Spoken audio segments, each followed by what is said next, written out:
کسی بات کو آواز کے ساتھ دہرانے سے بات کو یاد رکھنے میں مدد ملتی ہے، اور ایسا کرنا نہ صرف اسٹوڈنٹس کو اپنا سبق یاد کرنے میں مدد دیتا ہے، بلکہ ہم اپنے روزمرہ کے کاموں میں بھی کسی چھوٹی سی بات، کسی نام یا نمبر وغیرہ کو تھوڑی سی دیر کے لیے یاد رکھنے کے لیے اکثر آواز کے ساتھ دہراتے رہتے ہیں، جب تک کہ ہم اسے کہیں لکھ نہ لیں۔ آواز کے ساتھ دہرانے میں دو وجہ سے یادداشت میں مدد ملتی ہے۔ ایک تو یہ کہ محض ذہن میں دہرائی گئی بات کو یاد رکھنے کے لیے دماغ کے پاس صرف بات کے معنی ہوتے ہیں، جبکہ آواز کے ساتھ دہرانے میں بات کے معنی کے ساتھ زبان کی حرکات کی یادداشت بھی شامل ہو جاتی ہے۔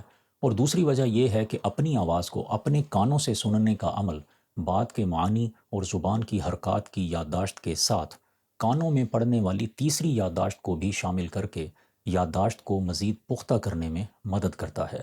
اس لیے کسی اہم بات کو یاد رکھنے کے لیے اس بات کو چند بار آواز کے ساتھ دہرا لینا فائدہ سے خالی نہیں ہوتا۔ مجھے اپنی دعا میں یاد رکھیں۔ السلام علیکم۔